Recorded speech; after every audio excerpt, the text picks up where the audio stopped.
A Short Angry History of Modern Schooling. And really what it is the 900-page book I've just finished condensed to 1 hour. So I would have given you a 5-minute break before starting, but somebody's a harsh taskmaster here. The information's rather dense, and rather than rely on my own failing memory, I'll work from notes. I'll apologize in advance, but this is very, very, very strong stuff. Mass schooling of the young by force is a creation of the four great coal powers of the 19th century: Germany, England, France, and the United States. Its final conception, structure, and later development arises from the logic that fossil fuel used in conjunction with machinery imposes on society. This reality is masked by an earlier anticipation of mass schooling in certain utopian and religious writings about social order and human nature. But make no mistake, in the Western world there was never any such animal as mass schooling until coal came along paired with machinery. You shouldn't be fooled any more than Charles Francis Adams was when he observed in 1880 that what was being fashioned for children, unfortunate enough to be caught in the proposed school net, which hadn't happened up to then, combined the characteristics of the cotton mill, said Adams, and the railroad with those of a state prison. That's the Adams who had two presidents in his family. After the Civil War, certain utopian speculations about isolating children in compounds and subjecting them to deliberate molding routines began to be discussed seriously by the policy-making managers of business, government, and university life. These discussions were inspired by the potential for centralized mass production made possible by coal-driven machinery, railroad development that was also dependent on coal, and startling new inventions like the telegraph. The principal motivation for this revolution in family and community life wasn't only greed for money, although that was there, but also the philosophical conviction which approached a religion in its intensity that early indoctrination would lead to an orderly, scientific society led by the best people, unhampered by the democratic tradition or American libertarian attitudes. Forced schooling was the prescription to make the bulk of the population alike, dependent on remote authority, not local authority, for allocation to one or another station in the economy. No more Ben Franklins, no more Tom Edisons were going to be allowed. Individuals would be prevented from taking up their lives until an advanced age. During the post-Civil War period, childhood was extended about 4 years. In the late 19th century, a special concept was invented to lock older children in place. It was called adolescence, and that was a phenomenon unknown to the human race before that time. And the infantilization of young people did not stop at the end of the 19th century, but it continued right on through the 20th. Child labor laws were extended to cover more and more occupations. The permissible age of leaving school became higher and higher. The number of occupations not demanding schooling became fewer and fewer. You notice I use the term schooling and not education. By the 1970s, it was not unusual to find graduate students well into their 30s. From the start, there was a purpose behind schooling, which had nothing to do with what parents, kids, or communities wanted, but concentrated on what a highly centralized economy and a strong political state was thought to need. What that was can be seen from this excerpt from a speech Woodrow Wilson made to businessmen in 1914.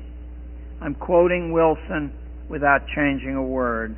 We want one class of persons to have a liberal education, and we want another class, a very, very much larger class of necessity, to forego the privilege of a liberal education and fit themselves to perform specific, difficult manual tasks.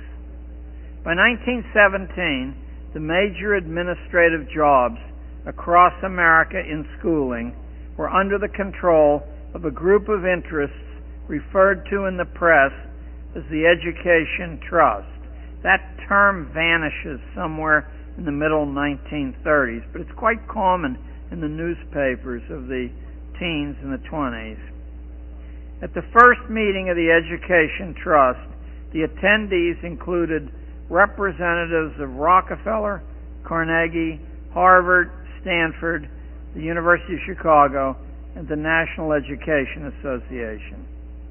The chief end of the new education, wrote Benjamin Kidd in 1918, was to, I'm quoting, impose on the young the ideal of subordination. The primary target of the first 30 years of forced schooling was the tradition of independent livelihoods in America. Students were to learn to think of themselves as employees competing with one another for the favor of the boss, not as entrepreneurs like Ben Franklin competing to serve the public.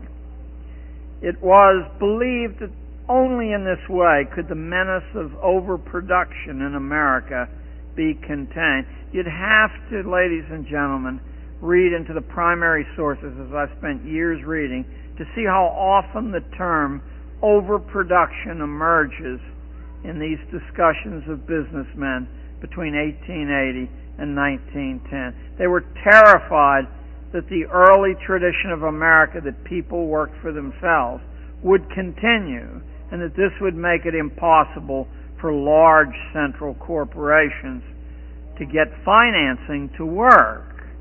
Since their machinery cost so much money, who would constantly replace that machinery if at any moment the peril of thousands of people opening small competing interests were a loss? So it had to be put to death.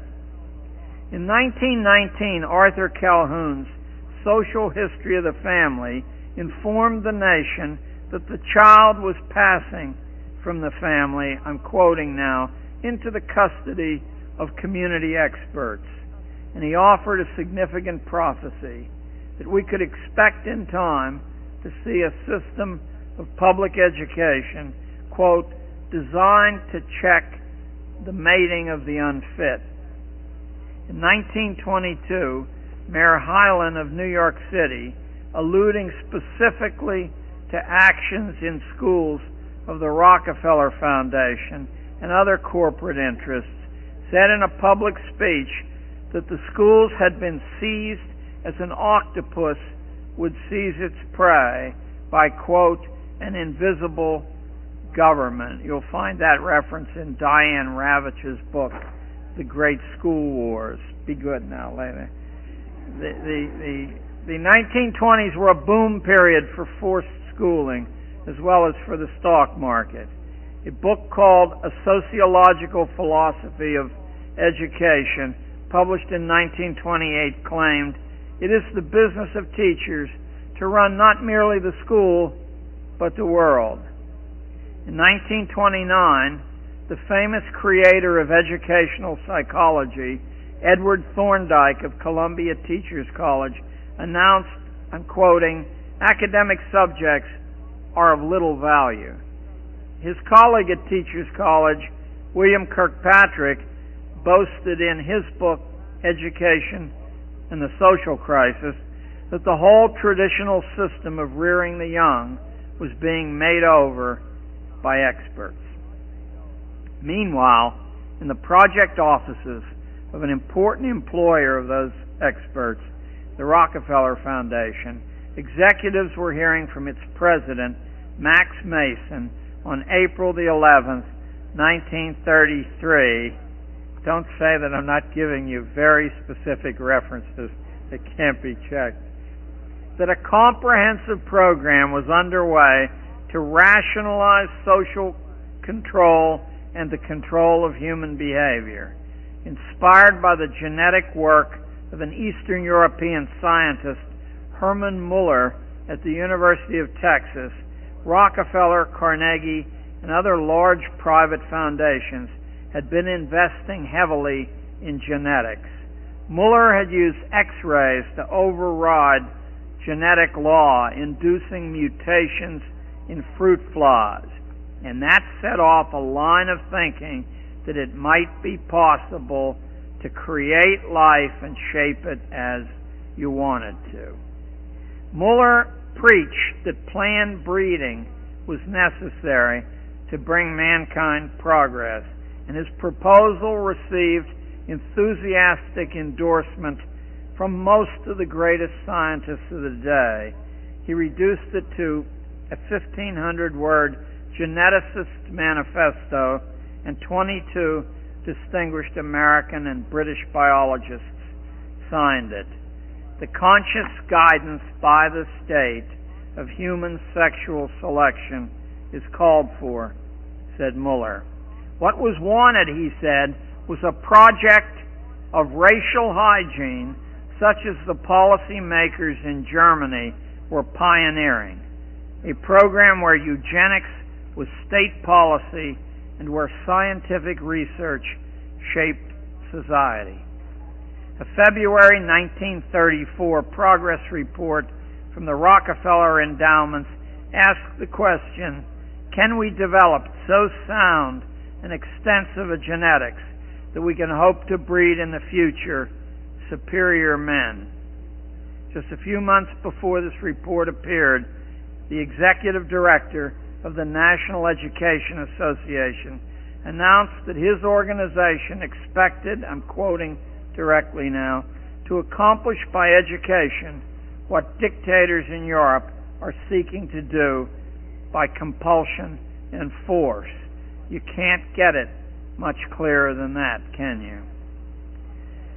Between 1967 and 1974, teacher training all over the United States was covertly revamped through the coordinated efforts of a small number of private foundations, think tanks, global corporations, universities, and several other interests working through the United States Office of Education and through key state ed departments like those in California or New York. The most important documents in this transformation were three, and I'm going to name them for you. Bloom's Taxonomy of Educational Objectives was the first. An extensive government exercise in futurology called Designing Education for the Future was the second, and the Behavioral Teacher Education Project was the third. That was an enormous manual of over 1,000 pages, which in time impacted on every school in the United States. While other documents exist, these are the most important representatives of the whole. They'll serve to make clear to you what project is underway, and I'll take them one by one. Designing Education, produced by the Federal Education Department, redefined education after the Prussian fashion as, quote, a means to achieve important economic and social goals of a national character. State education agencies would henceforth act as on-site federal enforcers, ensuring compliance of local schools with Washington directives. It proclaimed that each state education department, quote, must be an agent of change. State departments were, quote, to lose their identity as well as their authority in order to form a partnership with the federal government. Now, I think you and I both are aware that what we're talking about here is a form of treason, there is no mention whatsoever in any of the founding documents of this country of federal involvement in education. That's not just an academic thing. It was deliberately kept away from the central political power because of the obvious chance to pervert it if it were handed to the power that controlled the army.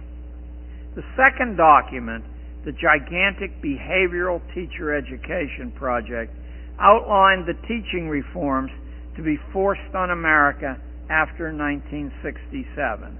So we're talking about 31 years ago. If you ever want to hunt this thing down, it bears the U.S. Office of Education contract number, and I can give it to anyone afterwards. I have it here, but I won't bother to read the 44 digits. The document sets out clearly the intention of its creators, nothing less, I'm quoting from the document now, than the impersonal manipulation through schooling of a future America in which few will be able to maintain control over their opinions. An America in which each individual receives at birth a multipurpose identification number which enables employers and other controllers, that's a direct quote from the document, to keep track of underlings and to expose them to direct or subliminal influence when necessary. Readers learned that chemical experimentation on minors would be normal procedure in the post-1967 world. That is surely a pointed foreshadowing of the massive Ritalin interventions which accompany the practice of forced schooling at present. The Teacher Education Project identified the future as one, I'm quoting again, in which a small elite will control all important matters, one in which participatory democracy will largely disappear. It was your tax money or your fathers and mothers that paid for this document. Children will be made to see through school experience that their classmates, this is a very subtle point, so I'll start that again. Children will be made to see through school experience that their classmates are so irresponsible and inadequate that they must be controlled and regulated for society's good. That's of a category, I think, equivalent to the wag your dog scenario that I think we're going through right now.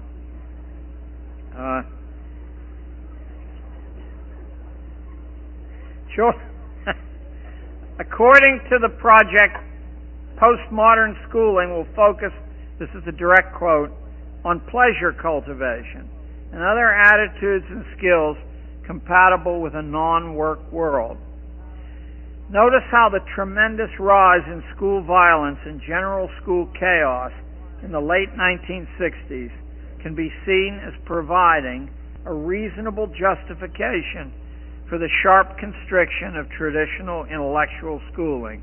Each outburst of childish disorder echoing through the press was like an advertisement promoting the need to surrender community control to the management of experts, and for the introduction of emergency measures like special education and Ritalin.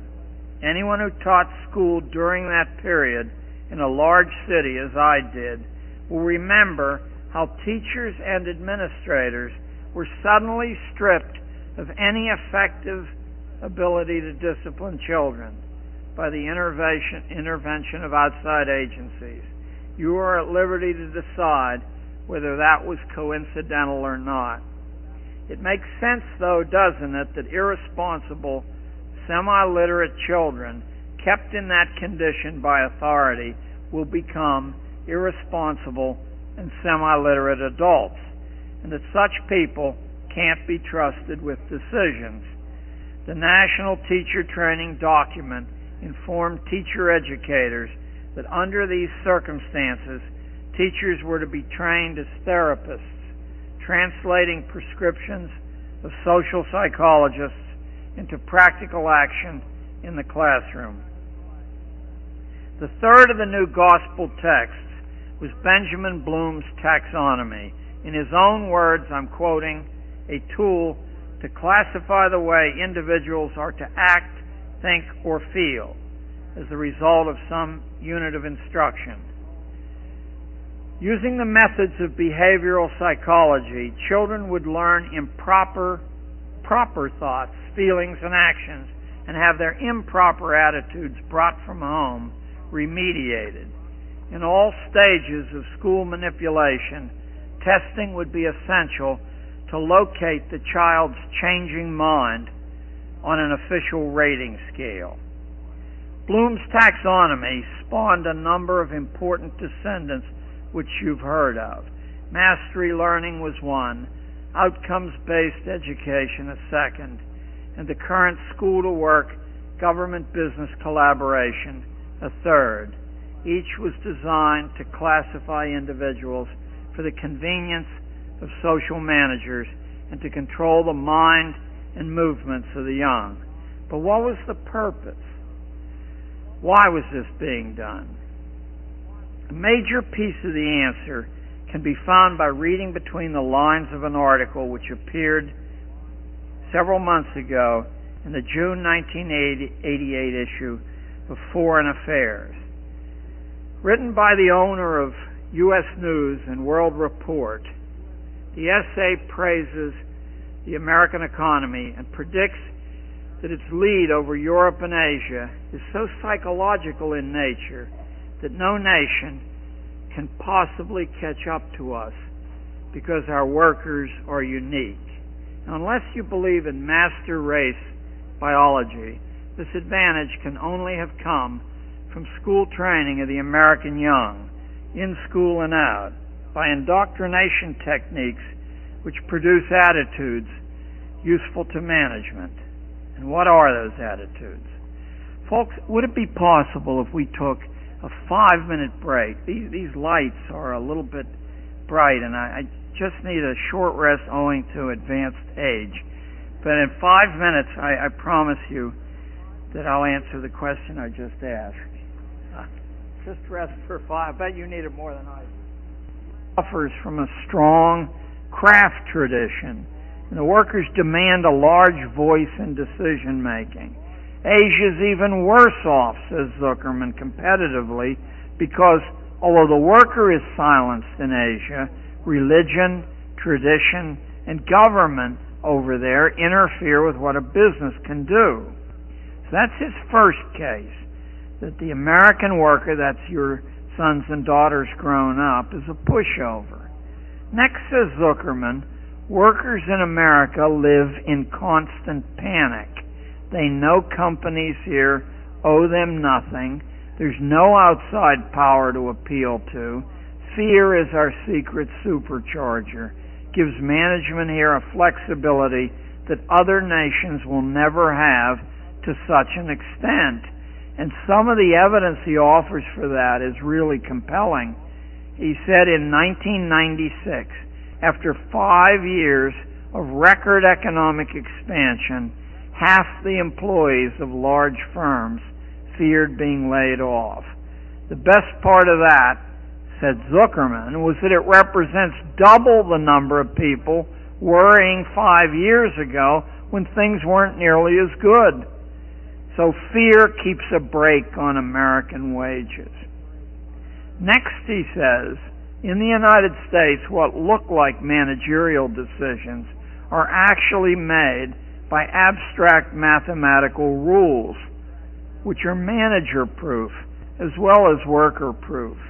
No sentimentality, no ideological treachery by a soft-hearted boss can make more than temporary inroads on corporate momentum here, because the accountant's bottom line rules everything. And finally, he says, our endless consumption completes the golden circle. Consumption driven by a non-stop American addiction to novelty, which provides American business with the only reliable domestic market in the world. Elsewhere in hard times, business dries up because people sit on their money. But here, no. Here we shop till we drop. We mortgage our futures in bad times as well as good. And I think Zuckerman is right. There isn't much doubt that the fantastic wealth of American big business is psychologically and procedurally grounded, and that the training for this mental state and the necessary docility it requires comes from the American classroom. Schools must train individuals to respond as a mass, to be frightened, envious, bored, emotionally needy, and generally incomplete. It's common sense. A successful mass production economy has to have such a clientele. A small business, small farm economy, like the Amish have, require individual competence, thoughtfulness, compassion, and universal participation. But ours requires a well-managed mass, leveled, spiritless, anxious, familyless, friendless, godless, and obedient. People who believe the difference between Coke and Pepsi is a subject worth arguing about. We need people for this economy who learn that status is purchased, so that when you buy something, you're immediately dissatisfied with it because it's not producing the rush that you expected from the advertising. We need people who learn that others manage our lives, that most people, including our own parents, are ignorant and irrelevant, that God is an obsolete fancy, not worth bothering about, and that ultimate satisfaction comes from official approval. The fantastic wealth of American big business is a direct result of school training. Schools training children to be fearful, bored and addicted to novelty, suspicious of themselves and others, and voiceless in important matters. That's what the bells are for. They say, and now for something different. The secret of American schooling is that it doesn't teach the way children learn, as I think Inga represented well to you, nor are schools supposed to. School has been engineered to serve a particular kind of economy and a strictly layered social order, not to benefit kids and families. That's why it has to be compulsory. The prime directive of schooling is to retard maturity and wholeness. School is the first impression children get of organized society, and like most first impressions, it is the lasting one.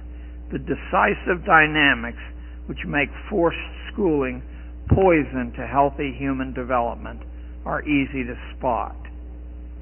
And I'll give you a small package of these. The work with which most classrooms engage the child is not significant work. It doesn't satisfy real needs pressing on the individual, doesn't answer real questions that experience raises in the young mind. It doesn't contribute to solving any problem encountered in actual life. The psychological effect of making work external and foreign to individual longings, experience, questions, and problems renders the victim listless. Growth and mastery only come to those who vigorously self-direct. We've known that for thousands of years. If you doubt it, examine the differences between elite education in any century you choose and the direction of common training. I'll be talking a little specifically about this tomorrow morning. Initiating, creating, reflecting, and other things like that, active things, are precisely what the structure of schooling is set up to prevent on one pretext or another. As I watched it happen for 30 years, it takes about 3 years to break most kids.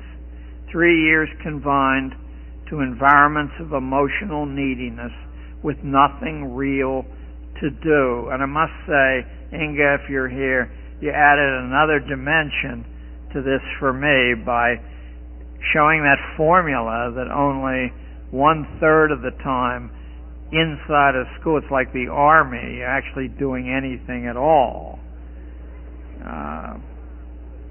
In such environments, songs, smiles, bright colors, and cooperative games do the work better than angry words and punishments.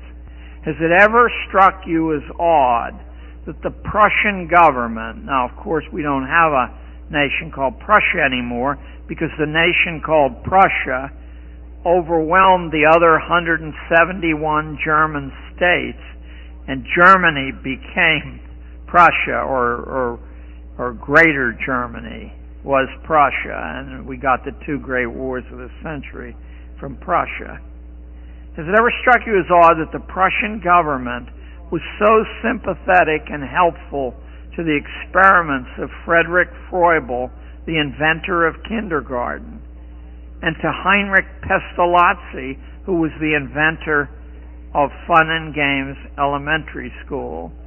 Both those guys were underwritten by the Prussian government. All their assistants were Prussian government agents. It's a little strange to think of the guys with the points on their helmet and all the funny balloons. But there was a method to that madness. The strongest meshes of the school net are totally invisible.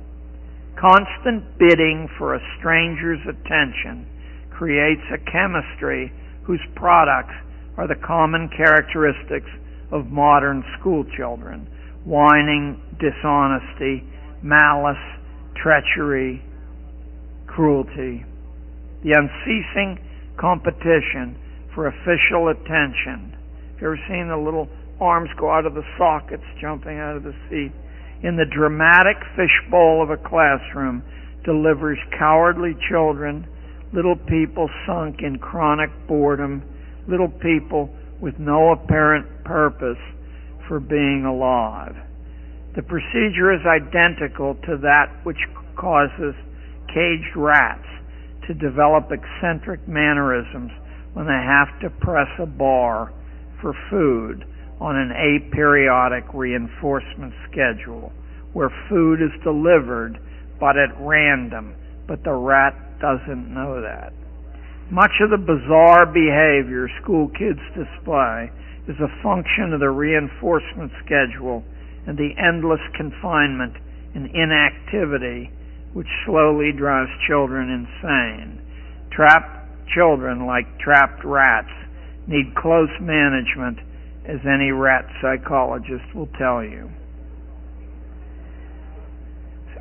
See, I'm more eloquent when I'm seated. and you will be too when you get to be my age and weight.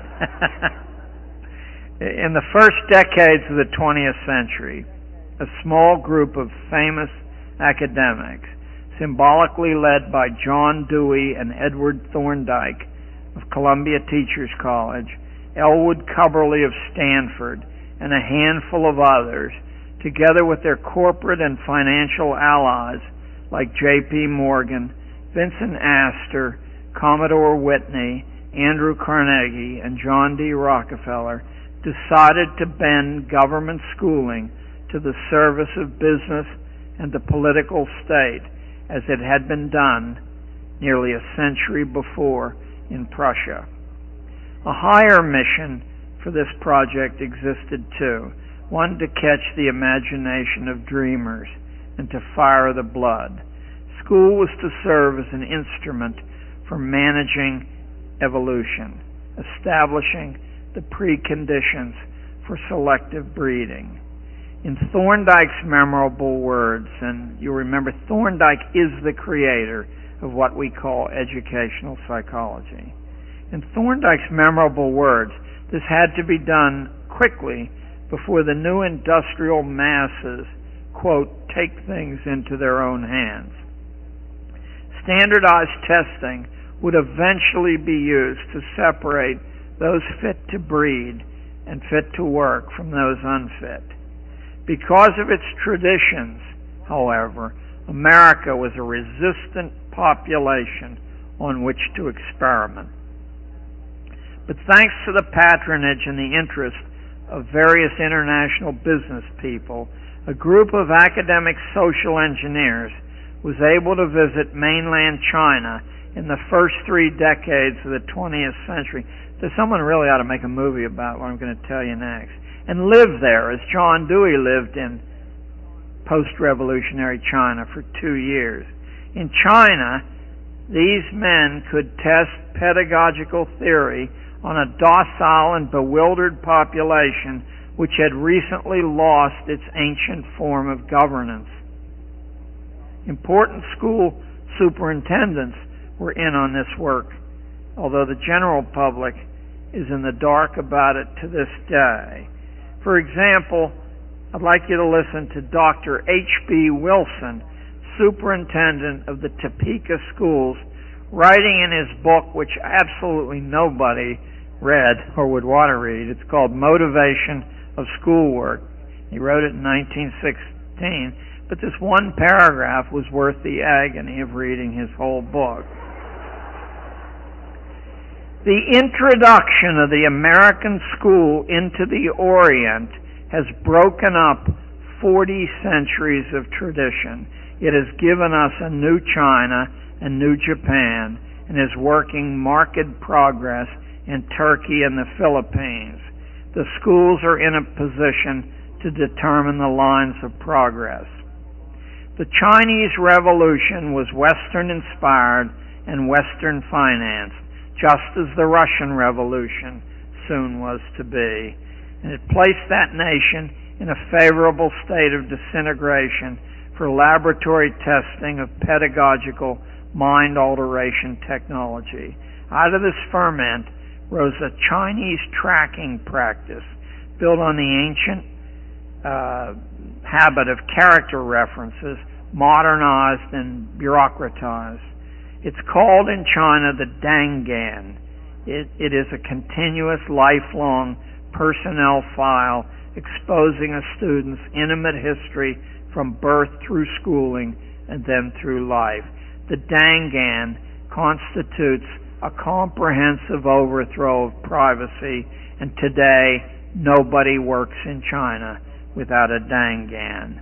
By the mid-1960s, preliminary work on an American Dangan was taking place in schools as information reservoirs attached to schooling began to store personal data about individual children.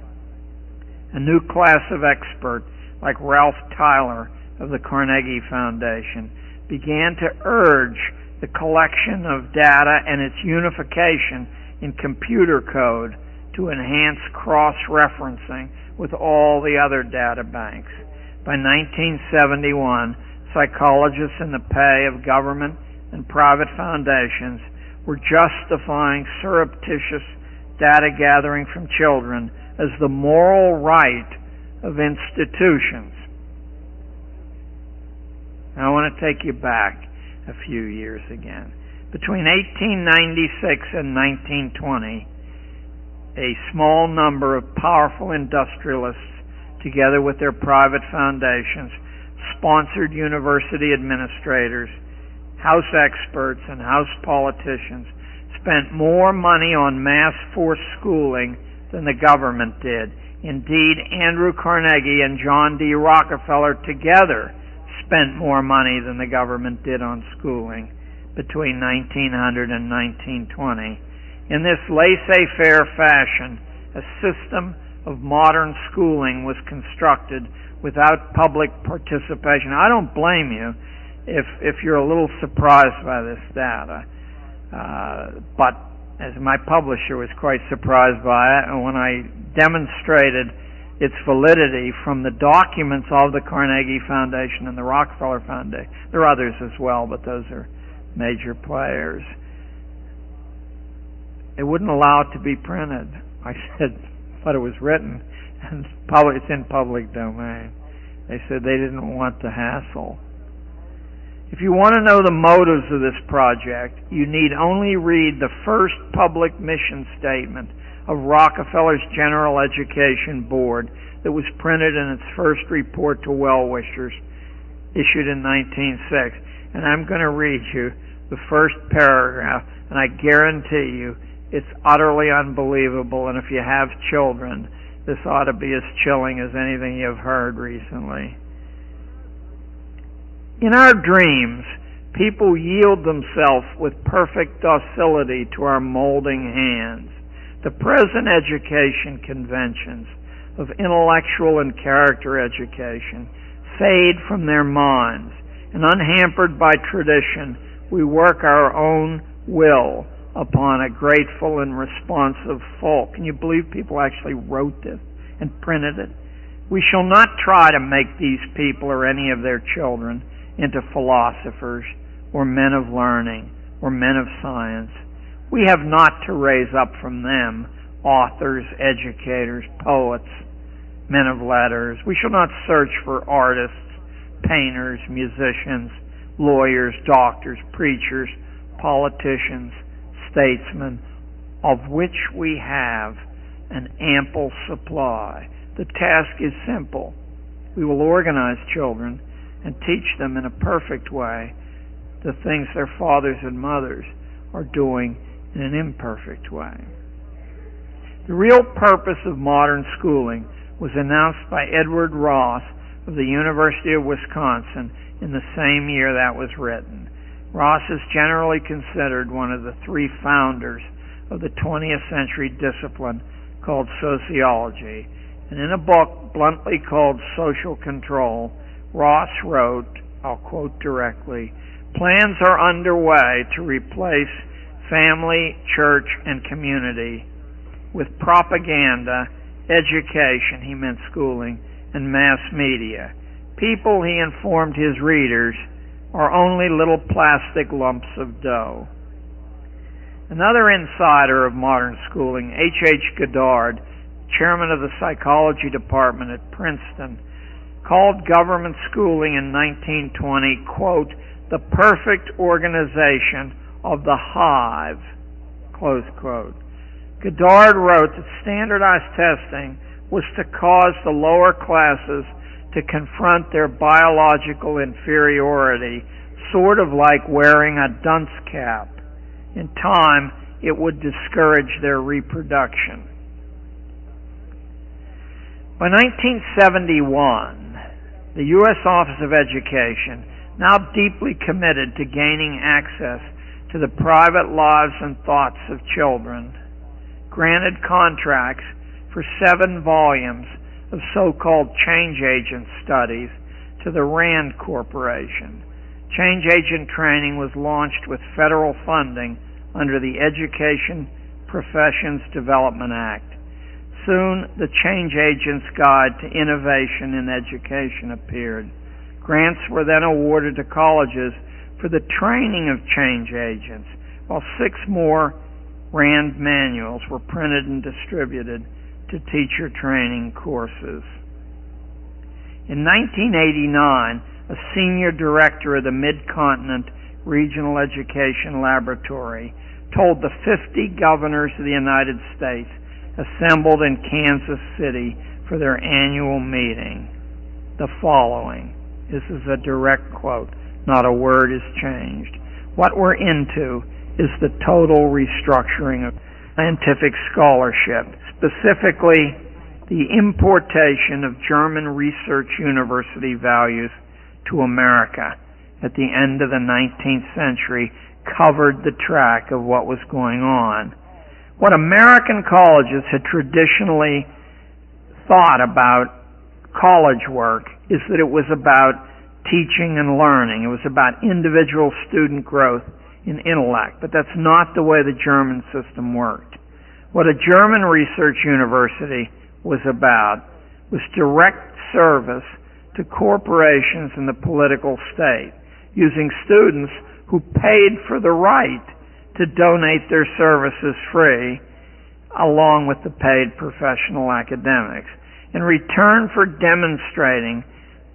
student demonstrating that he or she had trained adequately and was loyal, the German system then reserved jobs and professional licenses for the appropriate graduates.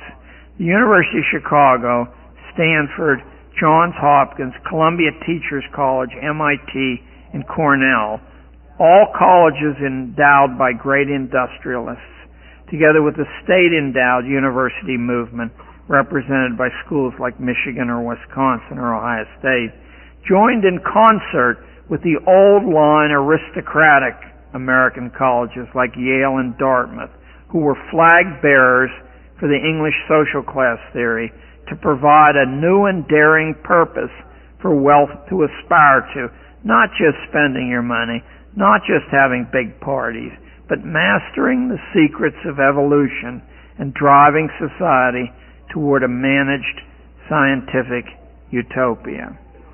Indiana University, I've never encountered this piece of information, which I dug up. I had been asked to speak at a conference in San Francisco by the Cato Institute last year called the Bionomics Conference.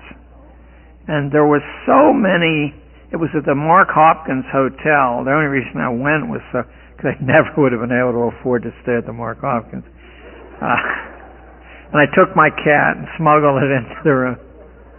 We had 4 days of... Anyway, there were so many references at this conference to evolution that I said, what is this cockamamie bionomics? And I started to search and hunt, and I stumbled across it, and you're about to get it now, but you and I and the Bionomics Conference people must be the only people in the world who know this.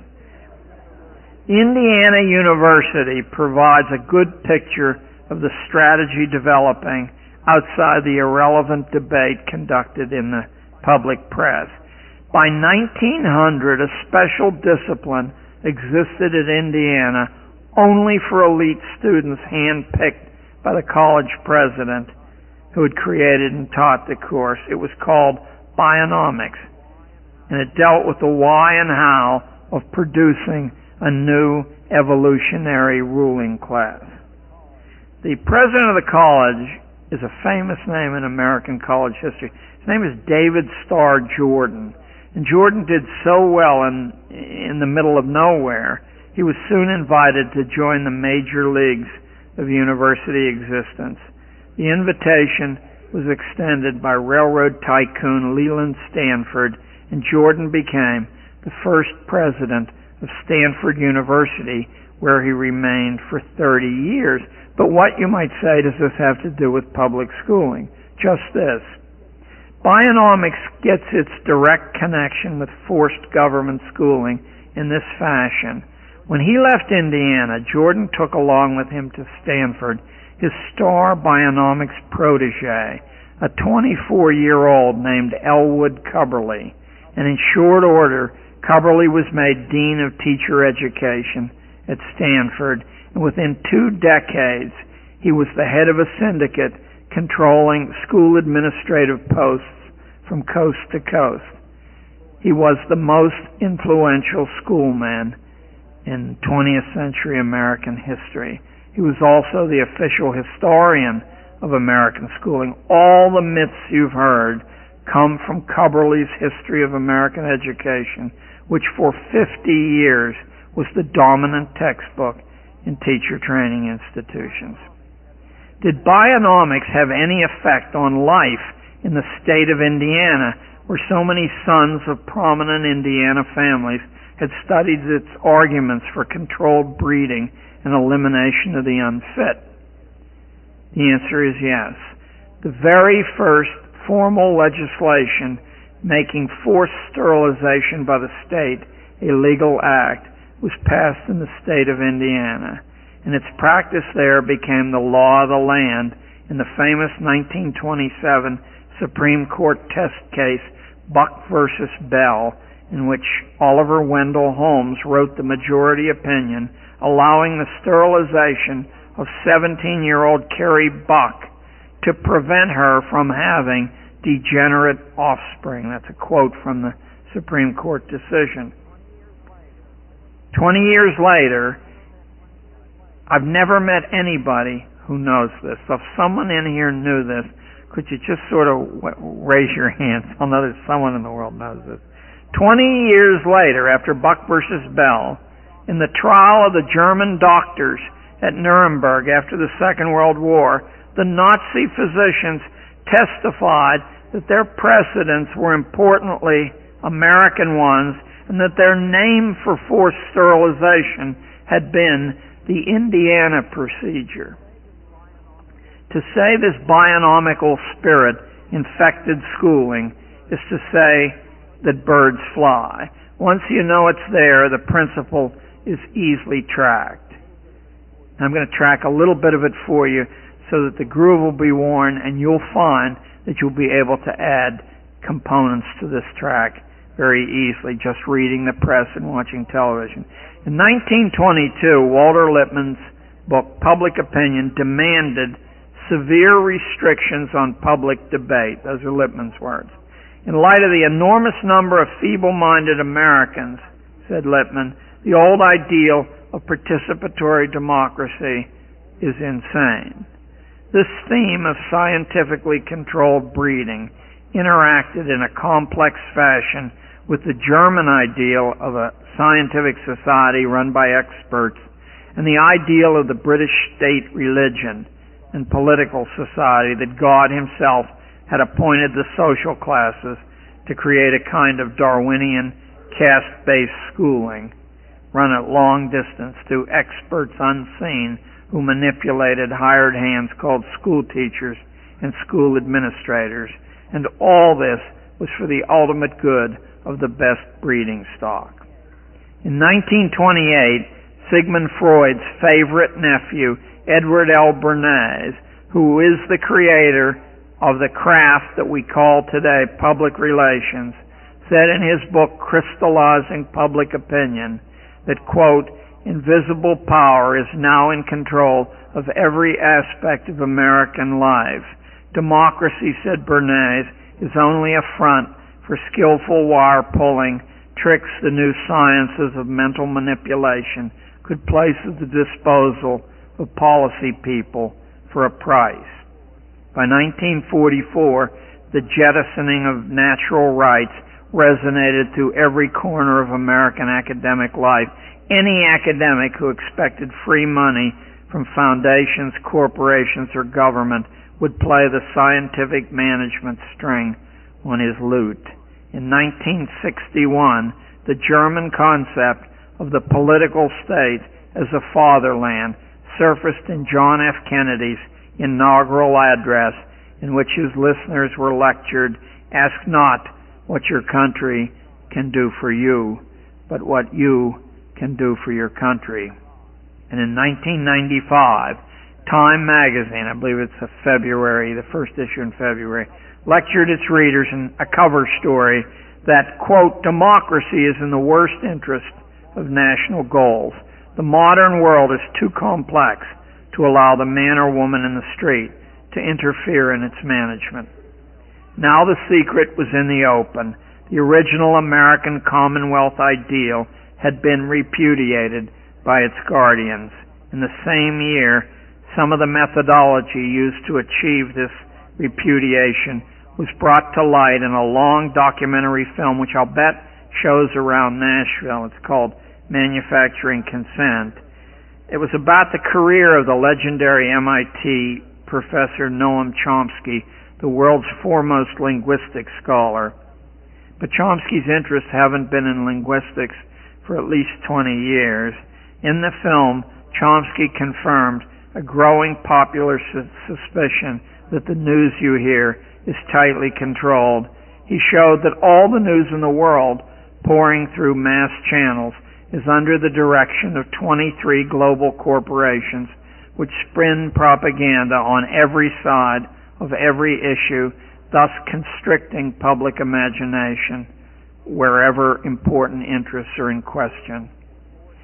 School was an important terminal on a production line to create a utopian world resembling a gigantic Epcot Center, or perhaps the Mother Chautauqua of late 19th century fame, a utopia before its time. There was only one important eugenical limitation on this school-created utopia to come. It wasn't intended for everyone, at the most for 20% of the existing population. And out of Johns Hopkins University in 1996 came this chilling piece of supporting data. I'm going to quote from the Hopkins report. The American economy has grown massively since the mid-1960s, but workers' real spendable wages are no higher than they were 30 years ago. The purchasing power of a working couple in 1995 was, after inflation was factored in, the same as earned by a single working man 90 years earlier. This steep decline in American common prosperity then forced both parents from home and forced their kids into the managed world of daycare and extended schooling. And although you and I have been harangued endlessly, century long, that enlarging the scope of schooling would cause wealth to be more evenly spread, exactly the reverse has occurred. Wealth was 250% more concentrated by 1998 than it was in 1898.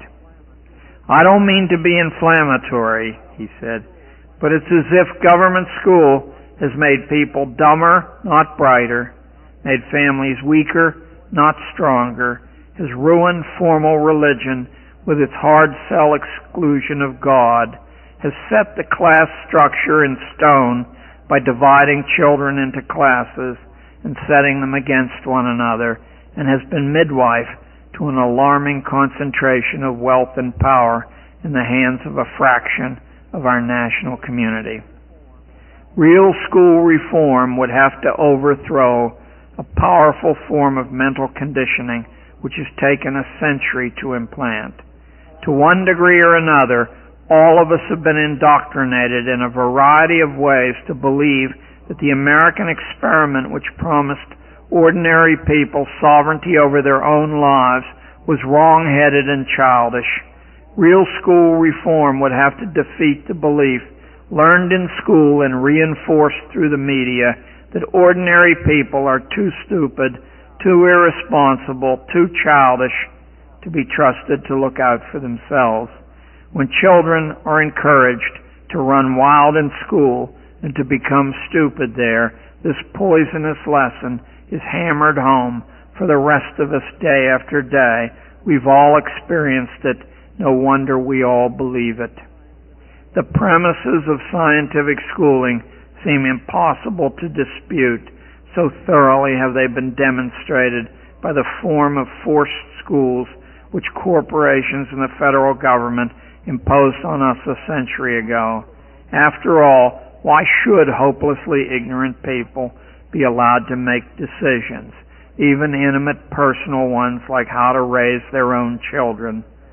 Certified experts are available who know vastly more than about everything and anything.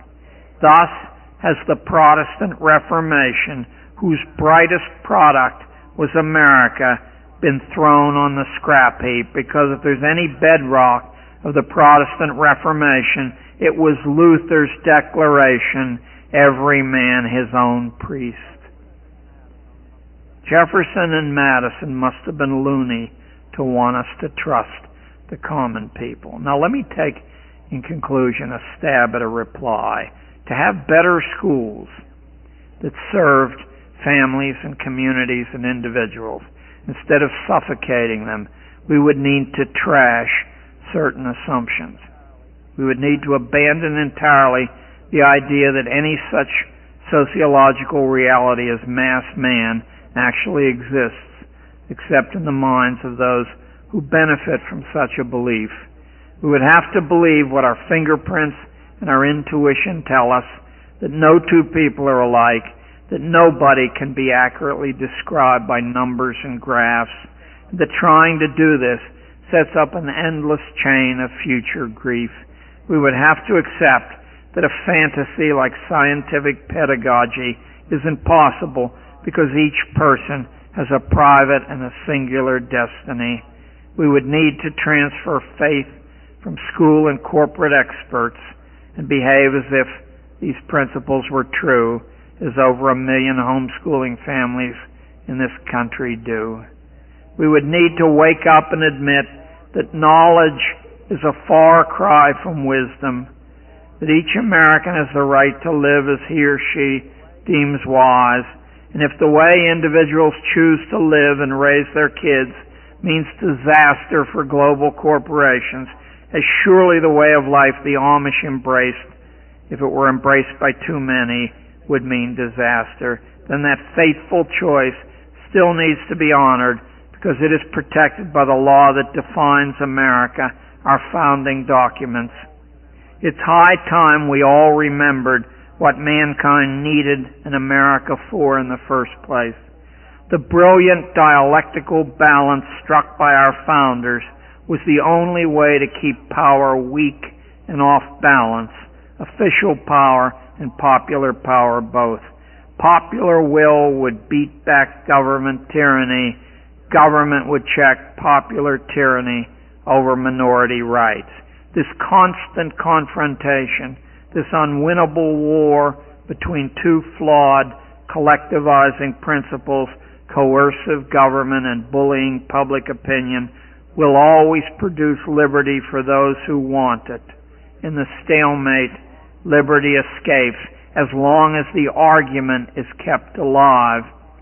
It's only through enforced consensus, the product of too much and the wrong kind of schooling, that America can fail.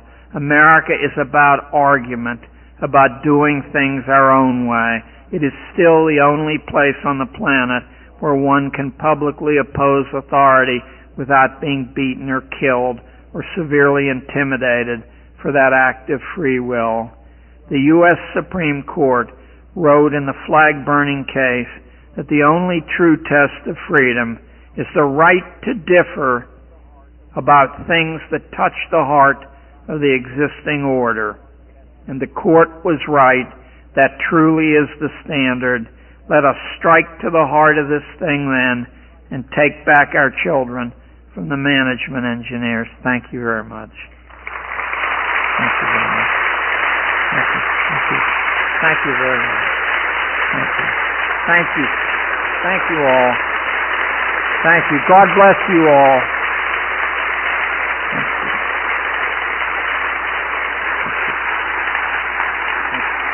Thank you. Well, you just heard what my publisher doesn't want the rest of the country to hear. They've kept my book for a year. I mean, they want the book, but they don't want the quotes from the foundation documents and from the various social engineers, which are pretty easy to trace once you know they're there. Anyway, thank you. See you tomorrow morning.